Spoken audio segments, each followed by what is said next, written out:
Haleluya. Imana ihabwe icyubahiro. Tugiye gusangira amajambo y'Imana dusanga mu gitabo cy'Ivyakozwe n'Intumwa igice c'8. Ivyakozwe n'Intumwa igice c'8 cyaho duja guhera ku murongo wa mbere cyo ku murongo w'8. Haleluya. Ivyakozwe n'Intumwa igice c'8 umurongo wa mbere kumanuka gato gushika ku murongo w'8. Amajambo tugiye kuganira ko aravuga ngo ni une vie d'impact, ubuzima bw'impinduka. Haleluya. Haleluya. Une vie d'impact, ubuzima bw'impinduka. Ivyakozwe n'Intumwa igice c'8 umurongo wa mbere havuga gute? Hatubwira ngo bahera kuri uwo munsi bahama cyane ishengero ry'i Yerusalemu, bose basabagirira mu bihugu by'Iyudaya n'i Samariya, ukuyemo intumwa gusa. Aka kantu kagumane, ukuyemo bande? Intumwa gusa. Kabiri, abantu bubaha Imana bahamba Stefano bamuborogera cyane. Gatatu, ndabandanya, ariko Sawuli yatikiza ishengero, yinjira mu mazu yose agakuramo abagabo n'abagore akabashira mu ibohero. Kane, ariko abasabagiye bagendagenda bavuga ijambo ry'Imana. Na Filipo amanuka aja mu gisagara cy'i Samariya abamenyesha ibya Kristo. Gatandatu, abantu benshi bashira umutima ku byo Filipo avuga, bashize hamwe bumvise kandi babonye ibimenyetso akora. Kuko benshi muri bo bari binjiwe muri mpwemu zihumanye zabavamwo ziboroga n'amajwi arenga, kandi n'abari bamugaye n'abacumbagira benshi barakizwa. Murongo wa nyuma, haba umunezero mwinshi muri ico gisagara. Imana ihabwe icyubahiro. Imana yacu ukuntu ikora ibintu bya menga bisa naho menga birarengera umuntu. Imana irondera ihanga ihagurutsa umuntu umwe, irondera umuryango irondera umwe, irondera ikontina singiro kiva mu Kirundi, ibiro igihugu byinshi irashaka koresha igihugu kimwe kibe reference canke icerekerezo cy'ibintu kugira ngo bagico bizeko. Imana ihabwe icyubahiro. Ukore ko Imana yaronse ishengero rya kino gihe ihere kurondera ku muntu Aburahamu imukuramwe Abisirayeli hamavamwe ishengero turiho uyu munsi. Imana ihabwe icyubahiro. Kenshi Imana igomba guhindura abantu ica kuri base babo canke bama babo. Kenshi Imana igomba guhindura urunganwe ifata umuntu umwe ikamuhindura abandi bakamwigako. Nico gituma si ibintu duhitamwo, wewe uravisa abantu watumwe ko mu izina rya Yesu Kristo. Imana ihabwe icyubahiro. Une vie d'impact, n'ubuzima Imana ifuza kubaho, umaze kubamo hakaba abantu udashobora guharura bariko barakwigako. Imana ihabwe icyubahiro. Kino gice c'8 n'ahantu tubona ishengero ry'i Yerusalemu ngo ryahamwe. Igice c'7 bishe Stefano, kandi urupfu rwa Stefano rwabaye nk'imbarutso, aho haba nk'aho umenga n'umugambi ushizweho n'amadini n'intware y'abarumi ico gihe n'imiryango kugira abantu bose babakizwa, kuko bafata ko ari agace k'abantu bavuye mu idini ry'Abayuda bariko bazana ibizotegura umugumuko ku Baroma, barabica babirukana. Mugabo ngo intumwa za Yerusalemu kuko ngo bandi bera bagenda barahunga kuko byari biteye ubwo. Imana ihabwe icyubahiro. Kino gice c'8 ni gice tubona ingene Filipo ngo yavuye iyo yari i Yerusalemu, yari yatowe kuba umudiyakoni mu gice cya 6. Mu gice c'8 ageze Samariya ahunze inkota y'umwami Herode. Ariko agiye ntiyagiye nk'impunzi, yagiye atwaye ubutumwa bwiza, ku buryo inkuru twasomye yarangiye ngo igisagara cyose ngo kigize umunezero kuko kitari kiwufise. Une vie d'impact. Imana ifashe umuntu ahunze iramukoresha kugira ngo igisagara cyose Samariya kironke Imana, kironke ubutumwa bwiza, gihindurirwe amateka, umunezero garuke mu nzego, mu miryango, mu buzima bw'abantu kubera umuntu umwe yitwa impunzi. Une vie d'impact, ubuzima bw'impinduka. Imana ihabwe icyubahiro. Haleluya. Kenshi murashaka kubona ubuzima bw'umenga bugakira kuri we gusa, ukamenga uronsa y'inzu, ukaronka ayarasyo, ukaronka ivyambagwa, ukamenga nta kiri kibazo wofise kubera iki urafise ibikugenga. Ibikugenga si kurya, si kunywa, ibikugenga nino si utuyeko. Imana ihabwe icyubahiro. Ikosa dushaka gukora mu kwimvira kwacu nuko tufata umugambi w'Imana tukawirabishako bikaba birangiye. Umuhigwe ni wibonera umugambi w'Imana, kandi umugambi w'Imana harimo umuntu umwe urimo amahanga yose. Une vie d'impact. Imana ihabwe icyubahiro. Haleluya. Igihe bariko barahunga baratubwiye ngo barahunze cyane kubera ko Stefano yari yishwe mu buryo budasiguritse neza, bamwishije amabuye, kandi bacabona ku by'ukuri ko habaye ingingo yo kubica, batangura guhunga. Mgongo intumwa bamwe 12 basigaye i Yerusalemu. Aho ndahakura iki? Ndahakura inge n'abantu kuko bari bazi ko ari Imana yasize mu isi ngo bazoga ico bazanye ku isi nk'impinduka. Bamwe 12 rero barongozi bagumanye uburongozi bwabo na inkota yabarondera. Ndakuramo ikintu gikomeye cyane kisigura ngo ubuzima bw'impinduka n'ubuzima bufise intumbero y'uburongozi. Ubuzima bw'umuntu iyo butagira intumbero buhomerewe nabi cyane. None biyatubwira neza mu Migani 29:18 ngo abantu iyo batagira iyerekwa bagenda nk'abatagira fire, bagenda nk'abantu bagenda barajuragirika. Kandi hani wavuze neza avuga ngo iyo umuntu atagira iyerekwa ngo yama yashitse. Ibintu byose arabishima kuko ntavize ukuntu yosuzuma ibyiwe, ntavize ukuntu yovuga niyo agiye, avyumva uko nyene iyo ahaze iwe buba bukeye. Abano bantu ikintu cyabaranze bigatuma isi ba impact, bigatuma isi igigwa ko impinduka yavuye muri Yesu. Yesu akayisiga intumwa 12 nuko abantu bari bafise uburongozi muri bo. Nico gituma naho ubwo bwari buteye inkota y'ikirabarondera, abarongozi bagumyeho. Tuguma ngaha ariko mwebwe nimugende, twebwe hamwe twogenda ko badutaye ikimara dutumye. Munyumve neza, guhunga si icyaha, mugabo kandi guhunga harimo uburongozi. Guhunga si icyaha, ariko si imisi yose ibintu byose biteye ubwoba uca ubihunga. Hari igihugu uba mu gisagara kandi Imana ikakurindira mu gisagara, ha mugambi Imana ukabananya kuri wewe n'abantu benshi bakaronka impinduka. Si ibintu byose byo guhunga, hari ibyo ugumamwo kubera kwizigira Imana. Uburongozi burangwa n'iki? Burangwa n'iyerekwa. Aba bantu ntibibona ngo twebwe twagize neza, Imana tugire neza, yaradukijije, dusugiye ngo udashira, ariko kandi mahanga yose birabisha, bafise urupfu birabisha. Ntibaneze nuko bakijijwe, banezerwa nuko ubona yani mahanga yaramenye Imana. Nico gituma naho inkota yari barondera, naho bariko baricwa n'abarongozi b'Abaroma, n'abarongozi b'imiryango n'amadini, ntibavuze ngo reka twinyegeze, sakaza Imana aho botwica tuzadukijizwe nta kibazo batugiye mu ijuru. Ikaho cyabeshi niki? None nzogera mu ijuru. Ego Imana ashaka kukubwira, ako nabikubwiye, nugira ugira umutekano ubana yikorera Imana. Imana ihabwe cyubahiro. Haleluya. Uburongozi burangwa nuko ufise yuko buragenda. Iyo ubuzima bw'umuryango ubuza bw'umuntu ku giti ciwe budafise yo bugiye, burangwa no kujya no kunywa ukaba buhiriwe, bakavuga n'amahigwe hano mwisi sindushe. Ndakumbashye ko ijambo rimwe rikomeye cyane riri mu gitabo cy'umusiguzi 10 umurongo wa 13 na 17. Ecclesiastes 10 verset 16 à 17. Imigani musiguzi igice c'10 umurongo wa 16 hamwe na 17 batubwira gute? Uzobona ibara wa gihugu umwami wawe iyo ari umwana, abaganwa bawe bakazindukira kujya. 17 uzobuhiriwe wa gihugu umwami wawe iyo ari uwo mu nda y'abami, abaganwa bawe bakarire mu gihe gikwiye. Kujya si icyaha, ako kujya si umuhamagaro. Abaganwa bawe bari mu gihe kimeze gute? Gikwiye. Nigituma bajya subira bavyiwe canke bagire uko kuniniya ngo bagwane, ngo no kugira ngo baronke inkomezi, subira ngo baboregwe. Binyerekanya ndakora mu bintu bibiri bikomeye ku muntu w'umurongozi, ku muserugo, kuri inarugo, ku munozi w'igihugu, ku munozi w'ishira hamwe, ku muntu asikintu arongoye n'ubuzima bwiwe. Ndakura mu bintu bibiri, ni wa murongozi afise ingeso akagira n'uburyo bwo gukora. Iyo ugomba kugira impinduka ukabigiza mu mutwe gusa, ukabishira kuri stati, ukavyandika ku gapira kawe, ariko ingeso zawe n'uburyo ukora bitariko birazana impinduka, uri kurata umwanya. Baratubwiye bajya abantu ngo n'umuntu ngo igihugu ngo carose umuntu ngo ava mu nda y'abami, umurongozi wabo yava mu nda y'abana, byasigura iki? N'umuntu w'umwana nyene atigeze amenyerezwa. Ikizomuranga rero ngo arajya n'abagana biwe bakajya, kandi gituma bajya nugira baboregwe. Abo barangwa n'ingeso zitari nziza kubera ubwana. Kandi umwana ntarangwa n'ingeso nziza, arangwa no gutumvira no kutagira inkeratombereza ibintu.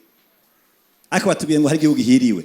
Coco ngo umukuru wacu ngo we ngo nuwo mu nda y'abantu. Mu yandi majambo ire issue du cercle y'abarongozi bakomakomeye bamumenyereje, yagiye gushikira atwara ibintu afite icyo yobikorako, ku buryo n'ingene yamenyereje abo bakorana boni bameze nkawe sabagi, ahubwo n'abantu barongoje ingeso n'ubwenge bwo gukora. Ubuzima buzana impinduka hano ku isi burangwa n'uburongozi, bukarangwa n'ingeso nziza, bukarangwa n'ukumenya gukora.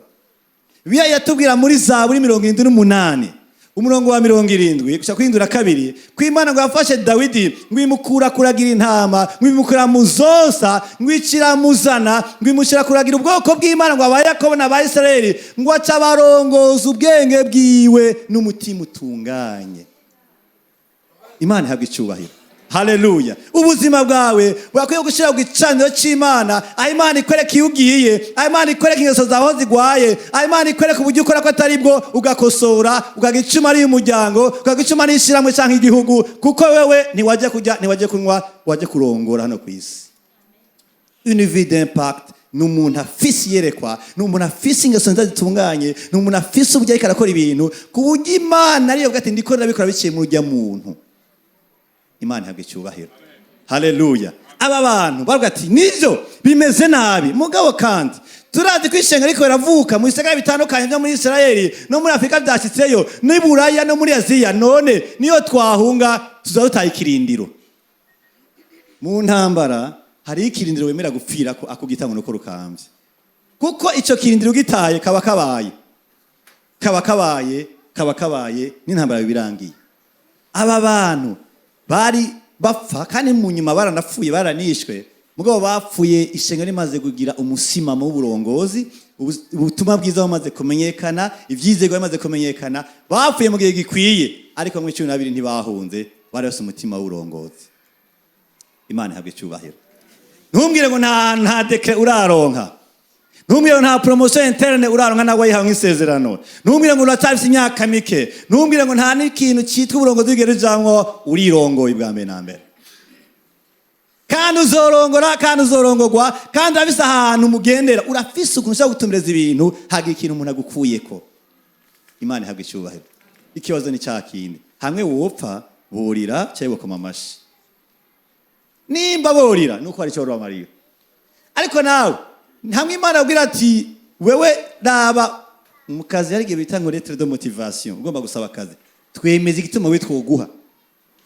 Muri atete batubwira ngo pourquoi toi et non les autres, kubera ikari we twoha abandi bose batabibereye. Ubuzi ko ijambo ryo kuvuga bajya kurikorera ko byose. None wewe Imana ikubwiye ati burya kuwa mbere ugiye kuza, je mugambi mfise nzokurangiza kabisa. Ateko mugabo ndaguhaye umwanya, je nk'abana twiganirira, ngira icyo tumanda kugira ngo bandanye bahano ku isi. Aravuga ati Imana hari inyama ntarajya je vraiment. Hari ikoti nabonanye naka ntarambara. Hari igisagara mu kiraryoshe ngo nikiza mugabo ntarahonyeramwo Mana. Ivyo Imana iyo vyakira ugati nabari bariko barambabaza. Ariko bavuga ati Mana kimwe na nifuza usiga nsize ku isi, ndagomba gusiga nigisha ikintu bita gusaba imbabazi. Aho Imana yo kureka. Ati Mana ndakeneye gusiga bajya abana banje, ndabigishe kubaka ingo nziza. Aho Imana yo kureka ufise umugambi nk'uwayo. Imana ihabwe icyubahiro. Haleluya. Une vie d'impact, ubuzima bw'impinduka n'ubuzima bufise iki yerekwa, kandi bufise uburongozi w'isi yerekwa plutôt, kandi bufise uburyo bubayeho bw'ingeso nziza, kandi bufise iki bufise kumenya gukora neza. Umuntu yari imvi umurongozi arabikiniye mugeranya, aravuga ngo umurongozi ari ico itara ribera ubwato ku mazi mu gihe cy'ijoro. Ati umurongozi ari ico itara ribera ubwato mu gihe cy'ijoro. Kubera iki? Iyo umuntu ataye kumenya ko yatumwe hano ku isi, acasigara atibaza ko hari abantu bamuraba. Bica bisigura ko isagara cyacitse amatara, abantu baraba ntacyo babona. Ariko Imana turinde kubona mu bwo buryo. Imana ihabwe icyubahiro. Haleluya. Umuntu umwe bavuga ati wewe ngira byaciye mu bwisho cyahe mu ndoto, yumva umenga muri we azoba pastori. Ararindira azahora umunsi umwe arose amakotime 5 aziri rimwe, ati isaha ngiyi, isaha niyi yo kwinjira mu muhamagaro kabisa. Yumvise umenga upastori n'ikoti birajana. Ati kwikoti zibonetse kandi ziziye rimwe. Ahiyo niyo nta bindi nkeneye, nta vugisha nkeneye, ico ni gitangaza cy'Imana n'ikimenyetso cy'Imana. Ariko mu ikoti nta butumwa buriyo. Mu ikoti nta ngeso nziza ziriyo. Mu ikoti nta buryo bwo kurera abantu burimwo. Mu ikoti nta buryo bwo kumviriza ingo birimwo. Mu ikoti ntiharimo kwihangana. Yari yihenze kuko atazi icyo agiye gukora. Icya kabiri mbona ndagisaka ku murongo wa 4 na 5 ukuntu batubwiye ngo ariko abasabagiye bagenda bavuga ijambo ry'Imana. Na Filipo aramanuka aja mu gisagara cy'i Samariya amenyesha ivya Kristo. Imana ihabwa icyubahiro. Haleluya. Ikintu mbona kindi kiranga umuntu azogira impinduka nuko ari kuba ufise ubutumwa bwiza bw'ukuri. Ubutumwa bwiza bw'ukuri nibwo Filipo ntiyahunganye umubabaro. Ntiyahunganye amajambo y'akabonga avuga ngo singisurongire nitekere cyo kujya nishakije yewe kuko ngiye kuba impunzi. Yatwaye ubutumwa bwiza mu gisagara cy'i Samariya ahashika ngo agenda avuga ubutumwa bwiza kandi ubutumwa bwiza bwaciye bugira impinduka mu gisagara cyose ngo haciye haba umunezero. Imana ihabwa icyubahiro. Ubutumwa bwiza ni iki? Ubwa mbere bwo bwiza kuko ni inkuru iri mu ikuba Yesu yakoze kandi Yesu yaje nk'inyishu kibazo umwana w'umuntu umunyabyaha yari afise. Filipo yaramenye ati gituma kino gisagara kiri mu igwamana kanaka kikaba tamunezero gifise bafise ikibazo cy'ubutumwa bwiza butarabashikako nta kindi bakwiye ntibakeneye proje kanaka ibyo basaba bijejwe hakeneye ubutumwa bwiza buhindura imitima y'abantu. Imana ihabwa icyubahiro. Haleluya. Haleluya. Ubutumwa bwiza nubucumita umutima umuntu. Icuma tajya kuvisha amaraso, icuma ituma umuntu yumva kwihana kumva kwizera. Umunsi umwe muri atanga isezerano mu gitabo cy'ibyakozwe mu 2 3:3-8 habaye igihe muri atangwa haba imicibiri haba abantu batawe ibyabaye n'abatatawe ibyabaye ariko Petero arahaguruka atanga umuco ku batatawe aragira ati uyu mubona ni wandi yaza muri mwebwe kandi mwe mwamwishe mugaye imbere ko mwica yari yarasezeye kuzozana mpemu yera none yatanzwe kandi uyu mubona ni w'abantu bose azogenda barahamagagwa nkuko Imana zo bigabira ngo bibacumita umutima babaza ikibazo gikomeye cyane iyo umuntu akibagije aba yahiye Imana iba yamuronsa. Bagabo bene data tugire dute? Ati ni mwihane umuntu wese abazize mu izina rya data nayo uyu mpema atanzwe nuko ino bose igihe cyose bazaba bamwakiriye. Imana ihabwe icyubahiro. Ubutumwa bwiza bushingiye kuri Kristo Yesu. Iyi subona irafite ibibazo bindi by'imibano by'ubutunzi n'ibindi mugabo hari ikindi kibazo cy'impemu kandi icyo kiza imbere y'ibindi ni ubutumwa bwiza butuma abantu bihana bakizera bakava mu rupfu bakabarondera ubugingo bakifata n'umugambi Imana hano ku isi bakagoroka bagaha Imana icyubahiro. Imana ihabwe icyubahiro. Igisagara cy'i Samariya cyane n'ubutumwa bwiza kuko Filipo aricyo yatwaye atatwaye amajambo y'akabonge yatwayeyo ubutumwa bwiza bushingiye kuri Kristo Yesu. Imana ihabwe icyubahiro.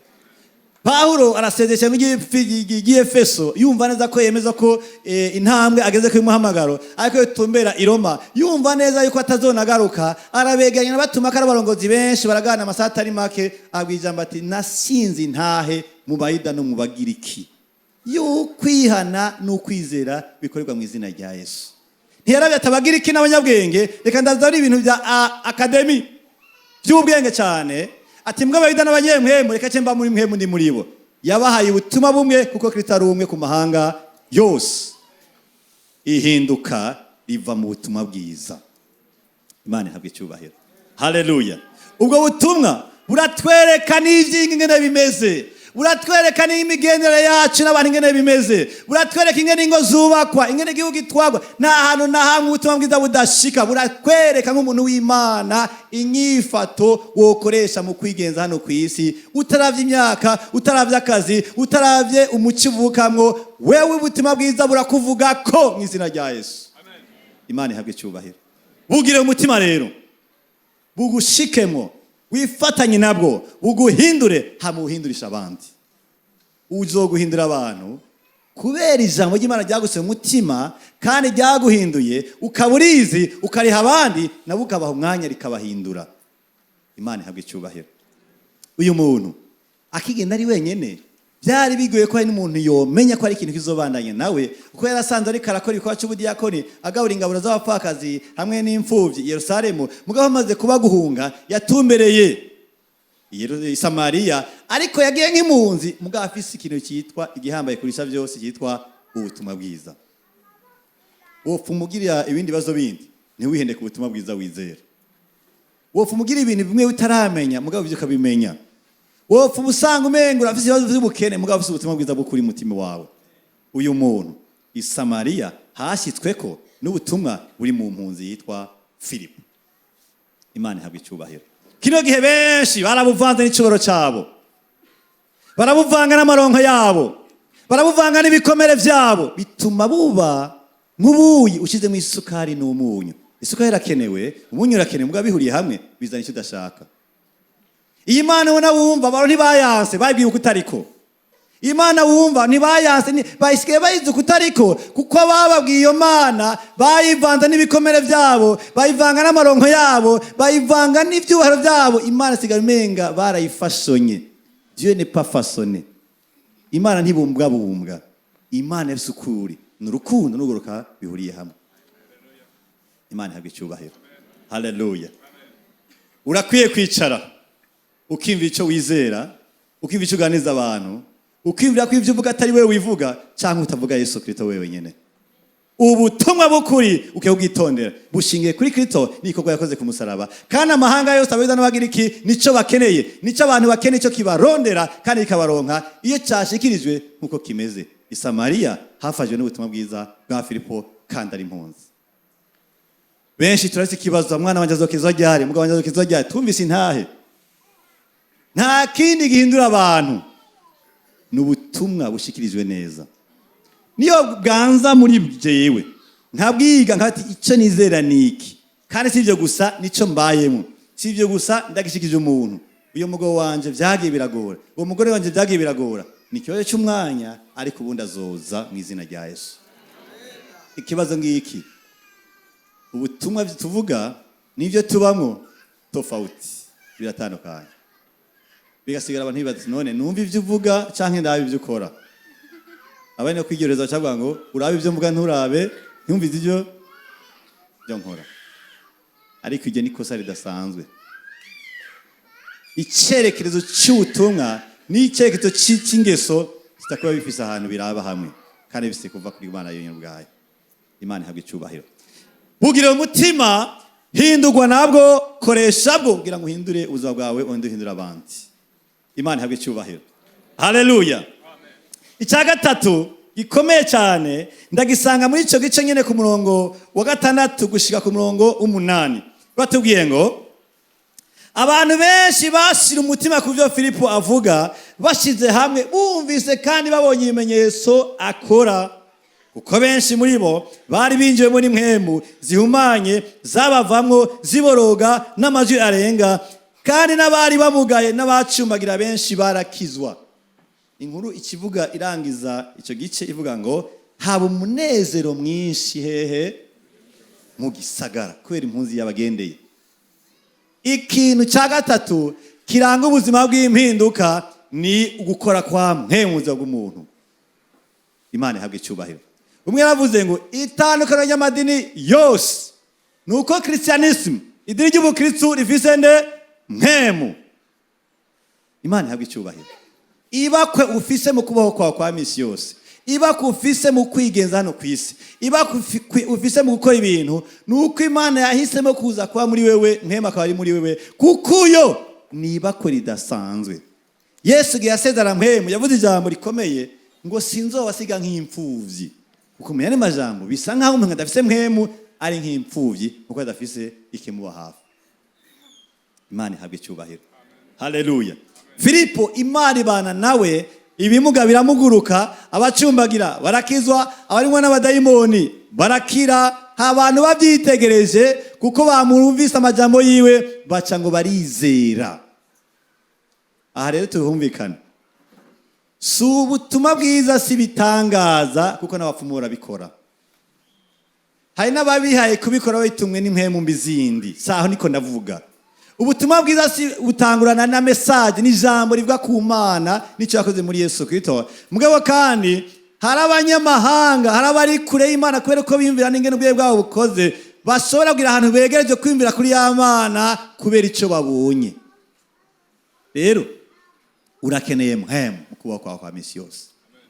Uramukeneye kandi baramuhawe ko bitubwira ngo mumaze kumva ijambo ry'ubutumwa bwiza, mumaze no kumwizera, niyo mwashiriwe ikimenyetso nico mwemera mwahawe nk'ingwati. Afiswe n'abakijijwe, kandi abo bakijijwe bashaka kuca babaho ubuzima budasanzwe bwo kunesha kamere y'icaha mu buzima bwawe. Mwema ari mu muntu ntabanza gukora ibitangaza, abanza kwerekana ingene ubuzima bwawe ushobora kunesha icaha, hamwe nawe usigara utangara uti none vy'ukuri kubona jewe naho nzanira inoti y'imiliyoni 500 z'igiture ntakorako, kera na bitaro narabijya, ivyo byagenze gute? Ti hari ikintu cyabaye muri jewe. Kera inyota narashaka kubyuka saa 6 y'ijoro nkatanicara ku gitanda ko ndabuze aho ngura icupa, ariko ndasinzira nkakanyana. Byagenze gute? Ni mwe mu mutima bwacu. Kera ntutse naragusubiza umaye ikofe naguhayo, ariko ubu ngo muntu ukembwa nti Yesu aguhezagire natawe gituma ikora bikora. Byagenze gute? Iko cyamwe mu buzima bwacu.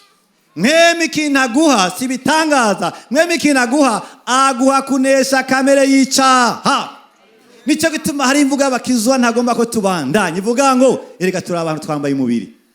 Iyo ni imvugo yo kwitahura, ni imvugo iva kuri Satani, nayo ubundi bitubwira ngo niyo mwumvira kameremere kanyu ntimuzobura gupfa, ngo ariko niyo makica mukicisha mwemu ngo ntimuzobura kubaho.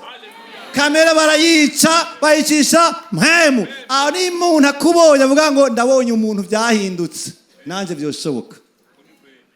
Ndabonye umuntu yavuye mu byo twahoranyemo, kandi ntavuga ibindi, avuga Imana. Ndakeneye iryo banga.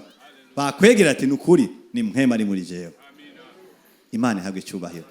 Imana yacu si Imana y'ibitito, si ya samandari, si ya harabaye, ni Imana yopera, ni Imana ikora ikuba mu muntu kikabaho kikagaragara, umuntu agahinduka. Nico gituma abo twahoranye yagiye bagati none by'ukuri nisire ko batagutoye ingwara hamkaco kizwa. Oya nta ngwara bantoye, mwemo yaranshitsemwo. Akora ihinduka ridasanzwe kuko ni icumu, ni inkota ya mwemo ikora muri jewe. Imana ihabwe icyubahiro. Haleluya. Ubuzima bwacu turakeneye cyane ugukora kwa mwemo. Imana ihabwe icyubahiro. Haleluya.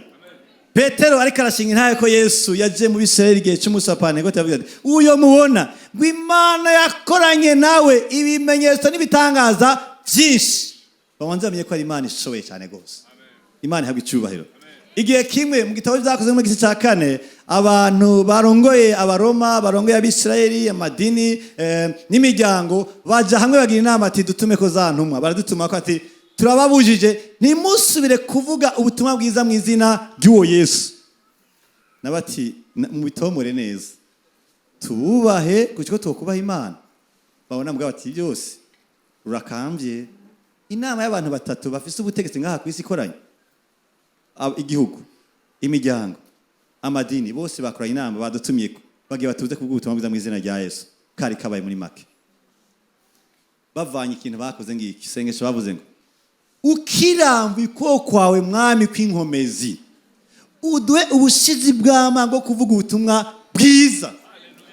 Ntibavuze ngo mwami uyu munsi abantu b'inyama n'amaraso bakubone yuko wewe uri Imana ihambaye cyane, uba kwitasi bose ubarigite manura umuriro ubarigite. Babone ko jewe Petero nihenze mu guhamagaga, siko basenze. Bavuze ngo uko kwawe inkomezi gusobaze twebwe kubana yatubwa ubutumwa bwiza n'ubushizi bw'amanga. Imana ngo ikiramanuka itigitisha aho bari uzwa mwemu barabandanya n'ubu warabonetse nk'ubutumwa bwiza bwarakuvyaye. Ubuzima bw'umuntu bubayemwo iyondiyoni atabushobozi bwa mwemu burimo, ntibabone ko ari Imana igagara muri wewe, bakwita umunyedini. Kenshi amadini aduha force de caractère, araduha kwemegwa tukumenga hari iwacu imeze neza, ukamenga ubutumwa bw'idini kumera bwa Yesu.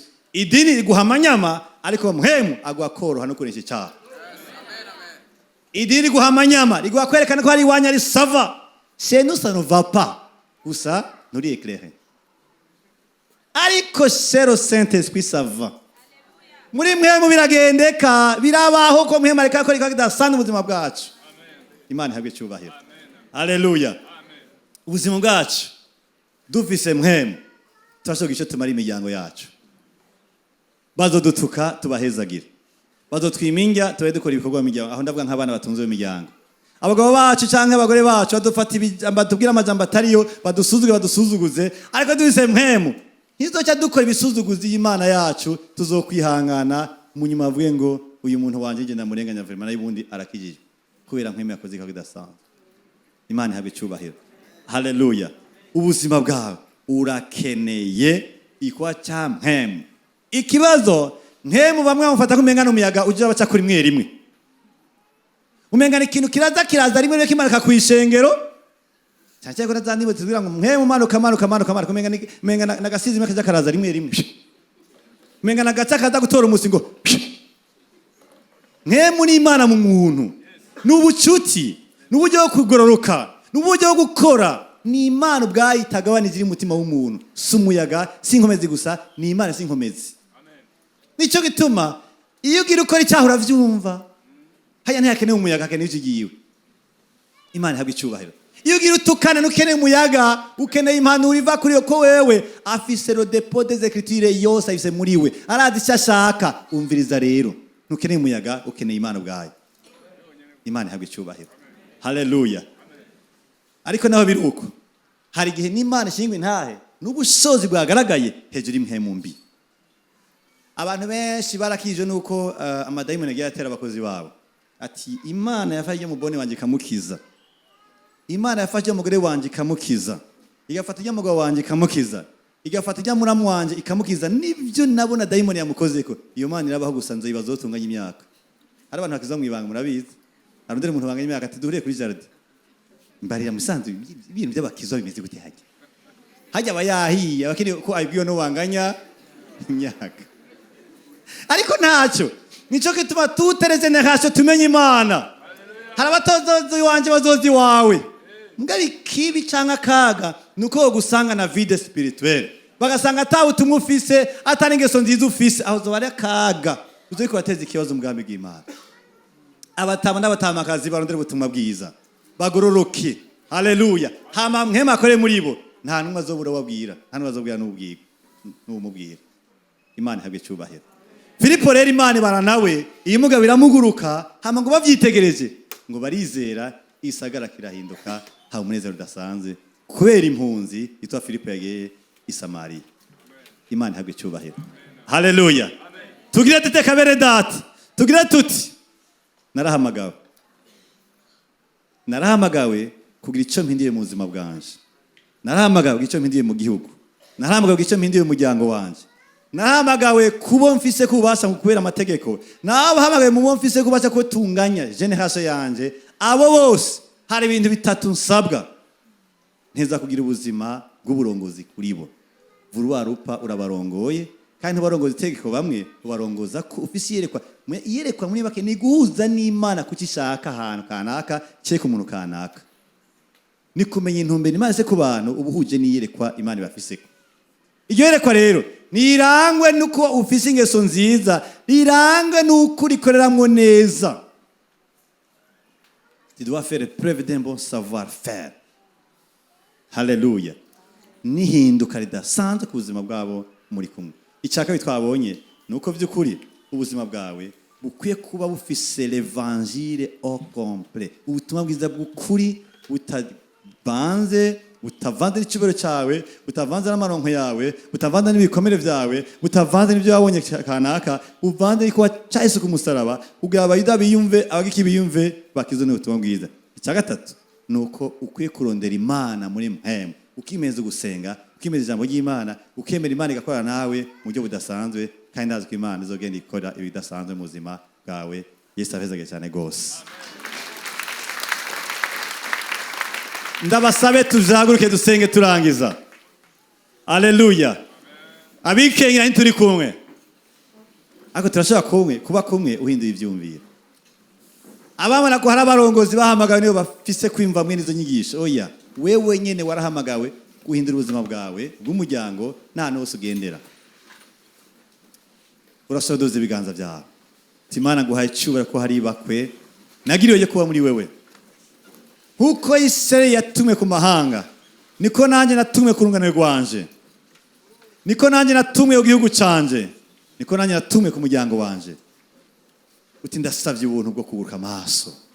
Nyugura amaso y'impemu mbone nk'ukubona. Nyugura amaso y'impemu mbone urungano rwanje nk'ukurubona. Nyereka ibikenewe n'ingene no gice ndabikozeko. Umutima wanje nyugura amaso. Turaguha icyo cyose Mana. Imitima yacu yigishe kugororoka.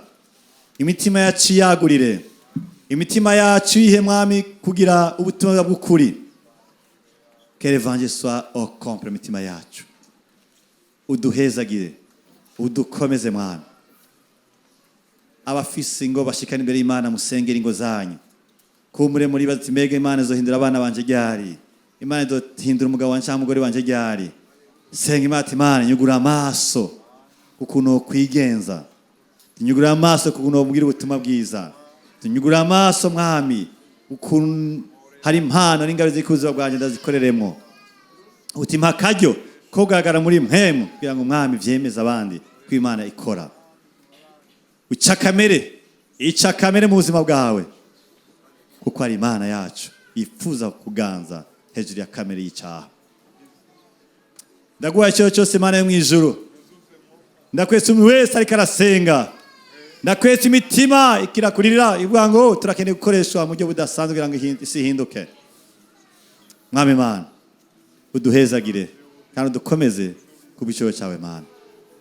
Mu izina rya Yesu dusenze. Amen. Haleluya. Yesu abezege cyane gose. Nagomba umva avuga ati ndakeneye kuba muri uwo Yesu numva mvuga. Iryo banga ryo kwihana no kwizana nagomba kurikora. Nagomba kubohoka icana, nagomba kubohoka urupfu rwiwe bidashira. Nagomba kuva mu rupfu nkaza mu bugingo. Tumusabeze hano imbere dufashanye yakira gakiza mu buzima bwiwe. Arashaka kuza hano imbere dufashanye yakira gakiza abohoke akire aharigwe ave mu rupfu aje mu bugingo. Ahari atumire hano imbere dufashanye. Arashaka kutwereka akaduze kiganza tumenye ko ari karaza. Haleluya. Ndibaza ntawe hari. Yesu abahezage cyane gose. Mukomere mu miryango, mukomere mu buzi, mukomere mu bagenzi. Imana ibahe umugisha. Murakoze.